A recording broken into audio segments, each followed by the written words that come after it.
On that same vein, in that story with ESPN, you talked about wanting to protect young girls who shouldn't have to go against biological men. Just can you expand your viewpoint on that? I mean, I think I said what I said. I think it's kind of common sense. And I think I'll always believe in that. I think it's really important to protect children. And that's little girls who are also involved in that category. And so I stand on what I said, and I always believe that. Sophie Cunningham of the Indiana Fever. It's just very frustrating. Because the people who seem to be controlling the conversation are the people who are using this as some sort of a political hot button topic, that it behooves them to blow this out of proportion to seem like a bigger issue than it is, because the way they have spent money invested in figuring out how to control this conversation and divide people. Just hearing her say things like, I think I need to protect young women from competing against biological men. That's not the actual issue at hand. Would get checked by Casuals host Katie Nolan. And thus when you see stuff like this, where Cunningham poses with anti-trans activist Riley Gaines, especially when Sophie proclaims to be apolitical, well, it's just an easy way to read between the lines. One side politically is incredibly invested in this issue, and that's because one side politically doesn't really have a lot of other issues that they've got pretty big approval on. And now I am of the belief that the reason they have big approval on this is because people keep saying sentences like, I don't want little girls to have to go against biological men. Because on its face, that sounds like something is common sense. It's not what anybody's asking for. Nobody is saying we should get rid of, for example, the WNBA and the NBA, and everyone should just compete together. No one's saying that. And so the people that are packaging it as that are doing so on purpose. And when you're consuming it and going, how could anyone disagree with this statement? You never consider that it's because the statement itself does not reflect the actual issue that we're discussing. She is not wrong. Check the framing from Cunningham's new legion of fans. Women speak! Protect trans women! Protect trans women! Protect trans women! Protect trans women! Protect trans women! Protect trans women! Let women speak! Let women speak! Let women speak! Let women speak! Let women speak! Let women speak! Let women speak!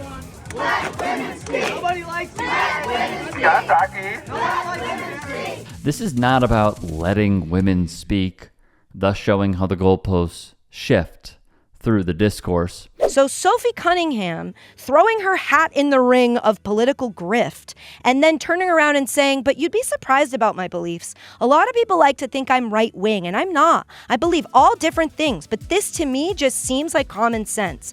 All you're telling us, Sophie, is that you don't really have critical thinking skills, or that you aren't interested in employing them.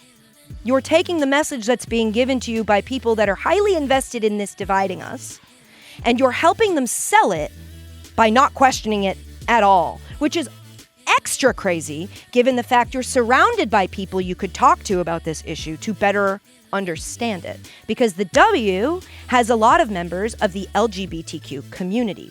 Lo and behold, Cheryl Reeve may or may not have tried to have that very discussion with Cunningham pregame to the Minnesota Lynx Indiana Fever game.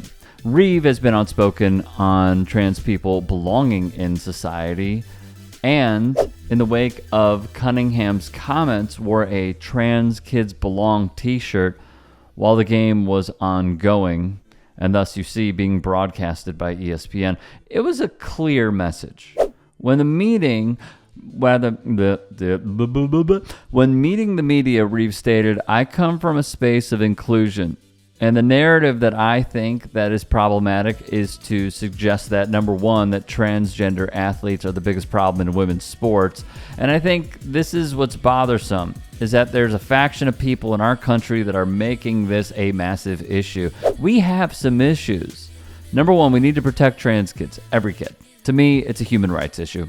Every kid has a right to sports, regardless of gender diversity, transgender. Every kid has the right to access. Now, what gets nuanced is You know, when you're beyond puberty, when you're in Olympic sport, when we have scholarships at stake, and that sort of thing, that's where I say that common sense people get together and you find common ground to find a way to be inclusive. The answer isn't no.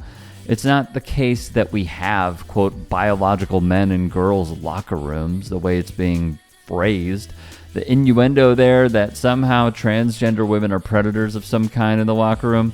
There's a lot of narratives that is problematic that we need to address. That is simply not what's happening.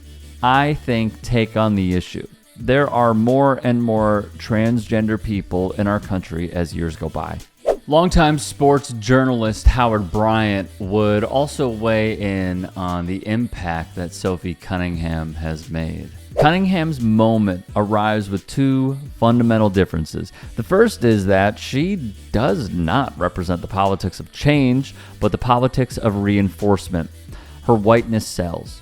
Her whiteness and straightness in a time of nationwide anti-blackness and homophobia sell even more. Cunningham doesn't fight it, she bathes in it. More from Brian. She knows exactly who she's talking to and what she's not protecting, which is the old rebellious WNBA culture. Sophie Cunningham is not a rebel, she's a sentry. Cunningham is using the attention not to further a cause, but to further herself. She's setting up her second act, and if she plays these 15 minutes right, they could last 30 years. It's an obvious empty grift for an obvious empty culture. Lastly, from Howard. Cunningham needed the culture war to get on the map, needing it as much as it needed her. And all it took was a silly finger point and being in opposition to someone black, to the aggrieved whites. Standing up to someone black meant standing up for them. Add transphobia to her portfolio. And the result is a star, the latest participant in an old game no more complicated than checkers, but far less interesting. I go back to what Katie Nolan was stating, because this is also what drives the frustration within so many people who have seen how, myself included, we knew where this was going right from the start, right from the jump. Maybe 2020, 2021, when Republicans realized that they were losing support. Should have never had it, but they were losing support. And then you see all of these anti-trans bills just pop up, and it was all about this. We must protect girls in sports. We must protect them. Interesting. No politics in sports crowd making noise by inserting politics into sports. Furthermore, it was Tate Reeves, the governor of Mississippi. It was Ron DeSantis, the governor of Florida. Greg Abbott, governor of Texas, leading the way on this issue. And I hate even calling it an issue because it's not an issue. It is a drummed up narrative that has no impact on your life whatsoever. It does not. This is not a thing. This should not be a thing. And for those people who voted on this one issue, or maybe two issues, my question to you is, did it make your life better? Are you more financially stable because some trans kid in high school or middle school is no longer placing 80th at a track meet in order for them to build community and friendships? Has the grocery prices gone down because trans kids can't play tennis? Has your rent gone down because you really showed that one trans kid that they couldn't run cross country? I mean, are the potholes fixed on your streets because trans kids can't play in sports? Is your electricity bill lower because trans kids can't play sports? And then I also see Tommy Lauren today saying, that's why you have two different leagues. Men play with men, women play with women. That is not the issue. It is not. And it shows once more how bad faith these people are by continually moving the goalposts over and over again. Hey, I appreciate you watching. Now, if you can, please do become a channel member by going to youtube.com/tytsports and clicking the join button. If that's too much for you, you can just go to tyt.com/join to become a member. It helps all of us out here at the Young Turks and keeps our network afloat. In addition, you could follow me on my socials on Twitter, Instagram, and TikTok. Appreciate the love. Have a great day.